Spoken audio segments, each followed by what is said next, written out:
After the meal, Celia and Linus head to the training grounds to register his holy sword. There he meets Alto, the instructor in charge of his examination. She explains she will examine him to determine what type of holy sword he has. Linus simply says he's a support who can do all sorts of stuff based on the situation. He then notices some robots around and asks about them. Celia explains those robots are void simulators. In short, they can copy void combat patterns. Alto tells Linus to fight it since it's set to the low level. He thinks a level 2 gravity spell should be enough to finish this quickly, but that ends up destroying all the robots. Celia and Alto cannot believe it. Alto questions how he crushed that robot and asks if his holy sword is really a support type. She wants to know more about it and everyone around starts looking at them. She then starts programming the void simulator to a higher level, but they're interrupted by the annoying Muzel. He wants to handle the examination. Linus says he doesn't mind, but he also mocks Muzel by saying he's on the same level as the robots. The guy gets so enraged that he ends up calling his holy sword Harry Potter wand.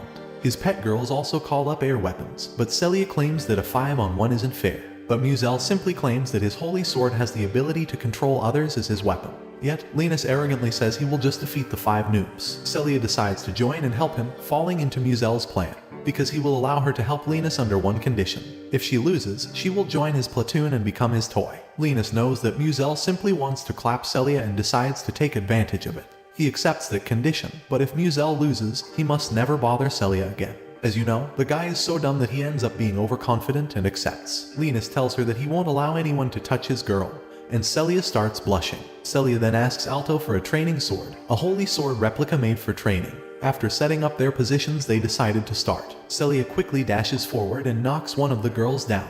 She then goes for Muzel, but another girl comes to block it. Linus simply watches, thinking that her raw attributes improved since she became a vampire queen. One of the other girls smashes her weapon to the ground, forcing Celia to parry the pebbles. Muzel, being the typical loser, tells one of his pets to deal with Linus while Celia is distracted. The girl rushes forward and attacks with lightning, but Linus simply uses a low-level spell to block it with his shadow, and then he uses it to restrain the girl. Celia then starts getting the advantage against the 2 girls she's fighting against. The third comes forward, but Celia takes her down. Celia then decides to deal with Muzel, but he simply uses his wand to stop her from moving. She's a bit confused about what's happening, but he explains this is his real power, the Holy Sword of Dominion. He knocks the sword out of her hands and explains all the dirty things he will do to her later. But first, he decides to deal with Linus, who's a bit cornered. He's still restraining the first girl, but the other 3 got up and are surrounding him, 4 now with Muzel. Linus thinks he could use a level 2 spell and wipe them out in an instant. But he suddenly hears Celia. She's talking to herself, mentioning how much she wants to protect him. She then begs her holy sword to appear. Her strong desire makes a bright light appear on her hands. The light then transforms into a holy sword. Regina, who was watching, could not believe her eyes. With her holy sword, Celia manages to break free from the restraints. Muzel is clearly your loser who cannot believe what's happening, giving Celia the chance to rush forward. She destroys his wand in half, releasing all the girls in his control. Without any other option, he gives up like the little loser he is. Everyone starts cheering for Celia, including Regina, who immediately hugs her. She's so happy that she managed to awaken her power, and Celia can barely believe she managed to do it. Later, she thanks Linus for helping her. She laughs it off and promises to protect him. She pats him and decides to ask him for a favor. She wants him to make her stronger and asks him to join her platoon.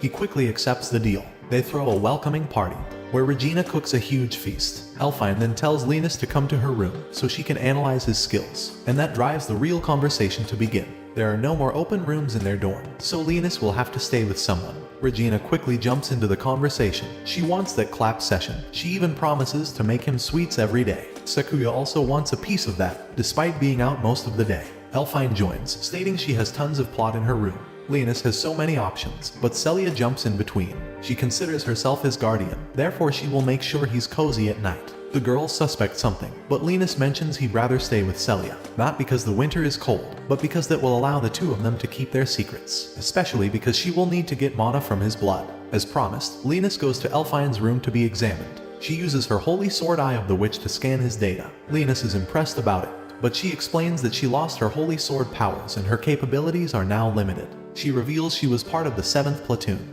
They were investigating some ruins and were attacked by voids. By the time they realized it was a trap, it was too late. The group fell apart, and she was the only survivor. She then lost most of her power and shut herself in her room. But Celia visited her so much that she accepted to join the platoon. She then finishes scanning his biological data and finds something interesting. It says that Linus enjoys staring at plot. She tells him that being naughty isn't good, He then notices a map on her monitor and asks if he can check it. She agrees and gives him a tablet with the map. While checking it, Linus notices the void distribution area over the last few months. He then calls forth Blackas and finds out from him that the voids have similar characteristics to the monsters the Dark Lords used against mankind.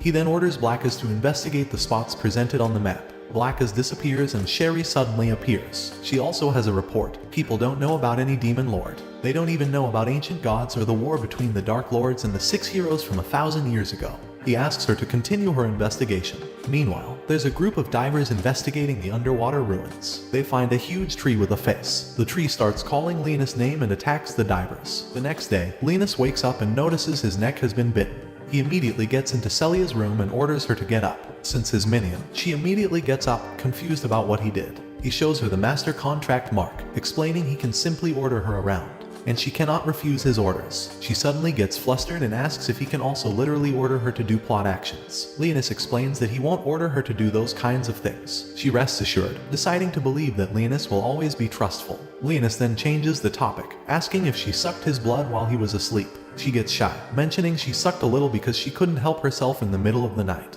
Linus replies that he doesn't mind about it because she's his minion. However, she should first say something to him. She understands and apologizes to him. They're then interrupted when her phone starts ringing. Celia picks up Elfine's call and asks her the reason for the sudden call. Elfine then reports there is something strange. The 13th platoon should be investigating the seabed, but they haven't returned yet. They're known for being a skilled group, but there is no news yet. Elfine says she will continue investigating the case and will give her an update later. Celia then mentions Linus' promise that he would train her, and he agrees to head to the training grounds. Meanwhile, the Excalibur's Academy staff is having a meeting. They're pretty worried about the 13th platoon and ask about their collected data. They find out there's a void colony in the seabed beneath the assault city. They think the voids will probably attack the city in a large group. One of the staff members asks how many voids could be found in the colony, but the answer is worried. Several hundred, if not more. They become worried because there's a huge chance that a Void Lord will appear in this attack. In the meantime, Celia is practicing her skills against 2 robots, but it's quite easy for her, especially because they come one at a time. Linus compliments her skills and asks her if she has someone to teach her swordsmanship. Celia reveals that her family taught her the basics when she was young, and since then, she's always been practicing, but her progress is now slow. Linus then mentions that she now should be stronger because she's also a vampire queen. She can barely believe it. Linus explains that she's not used to using the vast mana reserves on her body. He tells her that if she manages to learn how to use it, her strength will be increased by a lot. She asks for his guidance and Linus summons his staff. He says that he will give her a more realistic opponent and casts a barrier around. He then uses a summoning spell to create several skeleton soldiers from the shadow. She's confused, but he simply explains those are his lowest ranking minions, and that she is free to destroy them however she wishes. She then decides to start slicing the skeletons one by one. She dodges when 2 skeletons attack her from both sides, and Linus takes this chance to summon even more soldiers. After some minutes, Linus notices her tired and decides to stop. He returns his skeletons to the shadows and asks if she needs him to give her some mana. She says that she's fine, and he compliments her skills again. He then decides to return to the dorm, but she asks him if he wants to have a meal with her. He refuses to, but his stomach makes some noise. She starts laughing, and he gets annoyed with his body. Meanwhile, Sakuya was stepping out of the dorm when she noticed Blackas outside. She likes his appearance so much that runs toward him. She thinks that he has a noble aura and decides to give him a name until she finds his owner. She calls him Fluffimaru the Black. Of course, Blackas hates that name, but she simply ignores it, thinking he likes it. She decides to warp his neck with a piece of cloth, mentioning it has food inside. She then walks away, mentioning they will meet again. Watch this next video. See you on the next one.